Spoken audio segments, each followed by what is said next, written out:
ले लो, तर्क ले लो, 200 रुपए किलो है। तर्क ले लो, डिस्काउंट भी मिलेगा, बाजार गर्म है, डिमांड हाई है। आप सोच रहे होगे कि असर को ये हुआ क्या? Let's talk about it in the section 1, the दुकान। एक बात बताओ, क्या एग्जैक्टली ऐसा ही हाल नहीं है हर रेंटेड एथिस्ट का? तर्क का ठेला लगा कर बैठे हैं। बस फर्क इतना है कि पॉलीबैग में नहीं, ये लोग ट्विटर और यूट्यूब के कमेंट सेक्शन में तर्क बेचते हैं। नाम भी ऐसे रखते हैं जैसे असली ज्ञान के ठेकेदार यही हो, जैसे रैशनल हवा, पास्ता मुक्ति, पीपी रैशनल, साइंस विद फकीरा, साइंस चटनी, लॉजिकल फैलाओ। और ऐसी ही है इनकी एक ज़ॉम्बी लाइक फोर्स। मतलब नाम सुनते ही लगता है कि दुनिया को लॉजिक का होलसेल सप्लाई यही करेंगे। लेकिन इनका तर्क होता क्या है? Google search, chat GPT, cringe memes. ज़्यादा मन हो जाएगा तो 2-3 बार बोल देंगे आई एम रैशनल और हो गया तर्क तैयार। पर असली समस्या ये है कि इन्हें खुद ही समझ नहीं आता कि हर किसी का तर्क वैलिड तर्क नहीं होता। अब सवाल ये है, वैलिड तर्क आखिर होता क्या है? और पर्टिकुलरली हिंदू फिलोसफी ने तर्क को कैसे डिफाइन किया? ये समझने के लिए हमें जाना पड़ेगा महर्षि गौतम के न्याय दर्शन की ओर। और यहीं आता है सेक्शन 2, व्हाट इज तर्क एंड द न्याय सूत्रास। चलो एक असली बात पे आते हैं। ये जो तर्क है इसका मतलब क्या है? हर ट्विटर हैंडल का ओपिनियन? ना, न्याय फिलोसफी ने इसको एकदम क्लियरली डिफाइन किया है। सुनो, सूत्र 1.1.40 क्या कहता है? विज्ञान तत्वे अर्थे कारणों पवतीतः तत्व ज्ञानार्थम उहत तर्क। वह अर्थ जिसका तत्व ज्ञात नहीं, उसमें कारण के असंभव से तत्व ज्ञान के लिए जो युक्ति है वो तर्क है। Did I lose you there? चलो मेरी बात छोड़ो, न्याय दर्शन की सबसे उत्तम व्याख्याओं में एक है महर्षि वात्स्यायन मुनि की व्याख्या, और वो इस सूत्र की कमेंट्री में कुछ ऐसा कहते हैं। ओए सर, ये हमारे समझ आता तो तुझे क्यों देख रहे होते? Sorry sorry sorry sorry sorry. तो इसे डमीज की तरह समझने का प्रयास करते हैं। वात्स्यायन इस भाष्य में समझा रहे हैं कि तर्क, दैट इज रीजनिंग, कैसे काम करता है। स्टेप 1, सबसे पहले मनुष्य के मन में जिज्ञासा उठती है, यार ये चीज अथवा विषय असल में है क्या? स्टेप 2, फिर बुद्धि में वस्तुतः 2 शंकाएं उत्पन्न होती हैं, ये या तो ऐसा है या फिर वैसा है। स्टेप 3, अब मनुष्य सोचता है कि कौन सा पक्ष सही हो सकता है। यहाँ वो कारण, प्रूफ, रीजन ढूंढता है। जिस पक्ष के पीछे लॉजिक स्ट्रॉन्ग मिलता है उसी को मान लेता है। द कैच, तर्क का काम यही है, 2 संभावनाओं में से एक को हटाना और दूसरी को स्ट्रॉन्ग रीजन के दम पे स्वीकार करना। मतलब तर्क सीधे पक्का निष्कर्ष नहीं देता, लेकिन रास्ता साफ करता है ताकि आगे प्रमाणों से सही ज्ञान मिल सके। अतः तर्क तत्व ज्ञान में सहायक तो है पर तत्व ज्ञान नहीं कराता। चलो एक उदाहरण से इसे समझने का प्रयास करते हैं। स्टेप 1, जिज्ञासा कहाँ से शुरू होती है? कोई पूछता है, भाई ये पृथ्वी असल में कैसी है, गोल है या सपाट? अगर कहीं पृथ्वी सपाट है तो फिर समुद्र में शिप्स दूर जाती हैं तो पहले bottom part and then upper part दिखाई देना बंद होता है। चंद्र ग्रहण के समय पृथ्वी की परछाई गोल क्यों पड़ती है? अलग अलग जगह सूर्योदय और सूर्यास्त का समय अलग अलग क्यों होता है? अगर पृथ्वी को सपाट माने तो ये सारी की सारी ऑब्जर्वेशंस गड़बड़ा जाएंगी। अगर कहीं पृथ्वी गोल है तो ये सब बातें समझ में आने लगती हैं। ध्यान दीजिए, अभी तक हमने पृथ्वी की गोलाई का कोई एक्चुअल एविडेंस नहीं देखा है, कोई सैटेलाइट इमेजरी या कोई कैलकुलेशंस नहीं देखी हैं, बस ऑब्जर्वेशन और उनकी लॉजिकल पोजीशंस देखी हैं। तो तर्क ने यहाँ क्या किया? 2 ऑप्शन सामने आए, सपाट वाला ऑप्शन कॉन्ट्राडिक्शन देता है इसीलिए रिजेक्ट, गोल वाला ऑप्शन सब ऑब्जर्वेशंस से मैच करता है and that's why it's accepted, and then we try to concretize it with proofs। इसलिए तर्क स्वयं तत्व ज्ञान ना होकर तत्व ज्ञान के लिए है, तत्व ज्ञान में सहयोगी है।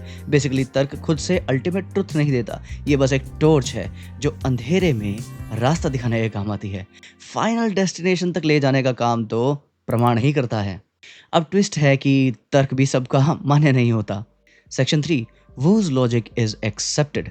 आखिर मैं ये क्यों कह रहा हूँ कि सबके तर्क मान्य नहीं होते? तो चलो एक स्टोरी से इसे समझने का प्रयास करते हैं। सोचो एक बच्चा है, उसके दिमाग में जिज्ञासा आ गई, धरती गोल है या चपटी? अब वो बच्चा अपने आसपास देखता है, धरती तो सीधी ही लग रही है, और अपने छोटे से डेटाबेस से वो तर्क लगाता है, अगर धरती गोल होती तो मेरा कंचा रोज रात को रोल कर जाता। मतलब धरती चपटी ही है। अब कोई बड़ा आदमी उसे समझाता है, बेटा धरती गोल है, इसलिए जहाज पहले मस्त से गायब होता है और पूरा शिप एक साथ गायब नहीं होता। लेकिन बच्चे की ऑब्जर्वेशनल पावर और समझने की कैपेसिटी अभी लिमिटेड है और ना ही उसने शिप या ओशन देखा है, तो वो अपने हिसाब से ही तर्क लगाता रहता है और कहता है, नहीं, तर्क से बात काटो, तुम बकवास कर रहे हो, तुम इलॉजिकल हो, मैं रैशनल हूँ, धरती तो चपटी ही है। तो क्या अब उस बच्चे का तर्क वैलिड हो गया? बिल्कुल नहीं, क्योंकि न्याय और शास्त्र दोनों कहते हैं कि सिर्फ उसी का तर्क मान्य है जो बहुश्रुत हो, ज्ञानी हो, समझदार हो। बच्चा तो अभी उस लेवल का है ही नहीं। मेरी नहीं, ये वाणी तो यास्काचार्य की है। यास्क हर एक साधारण मनुष्य के तर्क को तर्क नहीं मानते। वे ऐसे मनुष्य के ऊहापोह को ही ऋषि समझते हैं जो अनेक विद्याओं में पारंगत हो, बहुश्रुत हो, तपस्वी हो और प्रकरणानुसार चिंतन करने वाला आप्त पुरुष हो। समझ गए? तर्क का मतलब बस दिमाग चला देना नहीं होता है। तर्क तभी माना जाता है जब वो सही बेस से आता हो। और वो बेस क्या है? ज्ञान, श्रवण और प्रमाण के अनुरूप observations. Don't worry, let's move on to the next section for this one. Section 4, logic, Manusmriti and more. अब देखो, अभी तक हमने समझा कि तर्क तभी मीनिंगफुल है जब व्यक्ति बहुश्रुत हो, मतलब उसने अधिक श्रवण और ज्ञान से अपने रीजनिंग को शार्पन किया हो। और यही बात हमें एक स्क्रिप्चरल वर्स की ओर ले आती है, मनुस्मृति की ओर। आर्षम धर्मोपदेशम च वेद शास्त्र विरोधिनाम यस्तर्केण अनुसंधते स धर्मम वेद नेतरः, कि जो व्यक्ति तर्क के साथ अनुसंधान करता है। लेकिन ऐसा पूरी बात तो तू बताएगा नहीं। देख, स्पष्ट लिखा है कि तर्क वेद के अनुसार करना है। अरे हाँ भाई, तर्क वेद के अनुसार करोगे तभी तो धर्म को समझ पाओगे, नहीं? लेकिन एक और इम्पोर्टेंट बात यहाँ समझनी बहुत ज़रूरी हो जाती है। वेद किसी बुक का नाम नहीं है। ये एक बहुत बड़ा मिसकंसेप्शन है। वेद असल में विद धातु से निकला है, जिसका अर्थ है विद्या, विद्या ग्रहण करना, जानना। मतलब वेद इज इक्वल टू वो यूनिवर्सल नॉलेज जो सत्य के रूप में स्थापित है। अब ऑब्वियस सी बात है, अगर वेद का मतलब ही सत्य विद्या है तो उसके अगेंस्ट जो तर्क होगा वो वैलिड कैसे हो सकता है? सोचो, अगर कोई आर्ग्यू करे कि 2 + 2 5 होते हैं, तो तुम उसके इनोसेंस पे हंस तो लोगे, लेकिन उसे मैथमेटिक्स का मास्टर थोड़े बना दोगे।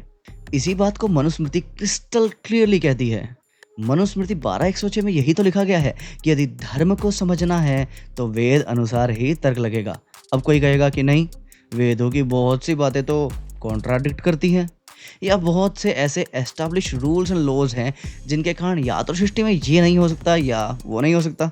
पर यहाँ मेरा उनसे प्रश्न है, क्या हम सृष्टि के सारे नियम जानते भी हैं? चलो एक रिलेटेबल सा एग्जांपल लेते हैं, क्वांटम मैकेनिक्स का। सोचो, एक स्टूडेंट है जो बोलता है कि मुझे किसी टीचर या रिसर्च की ज़रूरत ही नहीं है, मैं सिर्फ अपना लॉजिक लगा के क्वांटम मैकेनिक्स को समझ लूँगा। मैं तो पूरा quantum mechanics day to day observe किए जाने वाले लॉ से समझ के दिखा दूंगा। I will understand it intuitively. फिर वो आर्ग्यू करता है, अरे यार, ये इलेक्ट्रॉन एक ही टाइम पे 2 जगह पे कैसे हो सकता है? दो स्टेट में कैसे हो सकता है? ये तो इम्पॉसिबल है। मेरा लॉजिक कहता है कि एक ऑब्जेक्ट एक ही जगह पर तो होगा। पर जब तक उसके पास प्रॉपर एक्सपेरिमेंट्स, ऑब्जर्वेशंस और सही ढंग से ट्रांसमिट हुआ ज्ञान ना हो, तो उसका तर्क क्वांटम मैकेनिक्स को समझने के लायक ही नहीं होगा। तो क्वांटम मैकेनिक्स को न्यूटन के तर्क से काटा नहीं जा सकता। कुछ समझे? बॉटम लाइन, मनुस्मृति का पॉइंट ये है कि तर्क की एक बाउंड्री है, वो तभी सत्य की तरफ ले जाएगा। और इसी बाउंड्री को रिफाइन करने के लिए महर्षि यास्क ने यहाँ क्लैरिटी दी, जिसे अब हम नेक्स्ट सेक्शन में समझेंगे और जानेंगे कि सनातन धर्म तर्क को एक्चुअली कितना बड़ा स्थान देता है। Chapter 5, the grand scale of तर्क इन हिंदुइज्म। ये स्पष्ट है कि तर्क कोई अंतिम मार्ग नहीं है, पर फिर भी तर्क का एक बहुत बड़ा महत्वपूर्ण स्थान है सनातन धर्म में। हम जब तर्क की बात करते हैं तो आधुनिक दिमाग तुरंत किसी न किसी डिबेट, आर्ग्यूमेंट या किसी लॉजिकल फैलेसी की ओर भागता है। लेकिन वैदिक भारत में तर्क सिर्फ बोलने की कला नहीं थी, ये देखने की कला थी। देखने की उस जगह जहाँ शब्द समाप्त हो जाते हैं और अर्थ जागता है। निरुक्त 13:12 में कुछ ऐसा कहा गया है, तर्कम ऋषिम प्रायच्छान, अर्थात जब मनुष्यों में ऋषि लुप्त हो गए तब देवताओं ने कहा अब ऋषि कौन होगा, और उत्तर आया अब तर्क ही ऋषि होगा।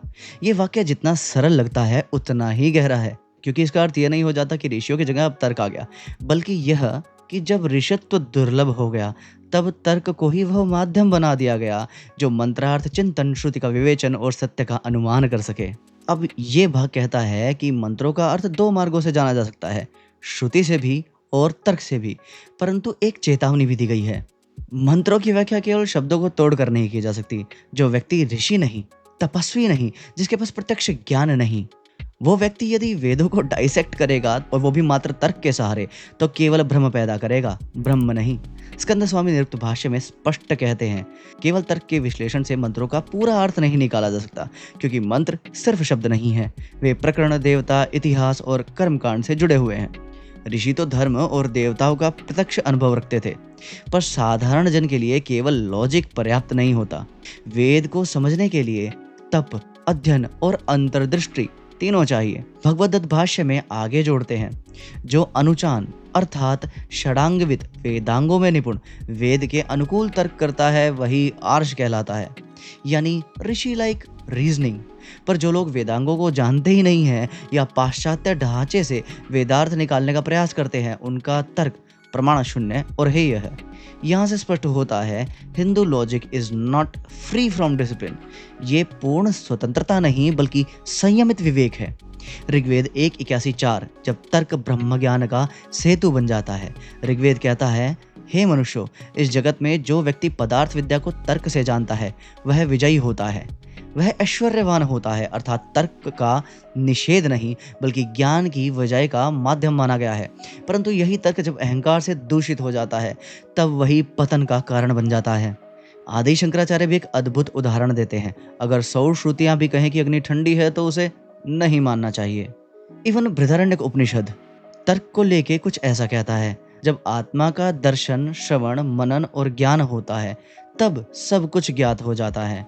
और संस्कृत के प्रसिद्ध आपटे शब्दकोश के अनुसार भी मनन का अर्थ होता है तर्क संगत अनुमान, यानी आत्मा की प्राप्ति का मार्ग भी तर्क से होकर गुजरता है। पर यह तर्क आत्मा की खोज के लिए है, अहम की पुष्टि के लिए नहीं। परंतु आज के रैशनलिस्ट उस तर्क का उपयोग नहीं करते, वे उसका अपमान करते हैं, क्योंकि उनका तर्क ना तो प्रकरण जानता है, ना देवता, ना परंपरा, ना तप। उनका तर्क बस एक उद्देश्य जानता है, विरोध करना, अंध विरोध करना। और ये आज की बात नहीं है। जरा महाभारत का ये कथन देखिए, तर्को प्रतिष्ठ श्रुतयो विभिन्नः नैको मुनिरस्य वचः प्रमाणम धर्मस्य तत्त्वं निहितं गुहायाम महाजनो येन गतः स पंथा। यहाँ अरण्य पर्व में धर्मराज यक्ष को कहते हैं कि यह तय करना बहुत मुश्किल है कि अच्छा क्या है और बुरा क्या है। तर्क भी इस संबंध में स्थिर नहीं, चंचल होता है। अर्थात कोई भी विद्वान अपने ज्ञान और बुद्धि के आधार पर निष्कर्ष निकाल लेता है और उपलब्ध ज्ञान में थोड़े बदलाव के कारण ये निष्कर्ष बहुत बदल जाते हैं। सनातन का तर्क सत्य की खोज करता है और गधिष्ठों का कुतर्क अटेंशन की। अंततः मैं यही कहूँगा, अगर आपके पास केवल तर्क है तो तर्क नहीं, वो आपकी कुंठित मानसिकता का नरक है। और मेरे व्यूअर्स, आप चिंता ना करें, क्योंकि सत्यमेव जयते। जय श्री हरि।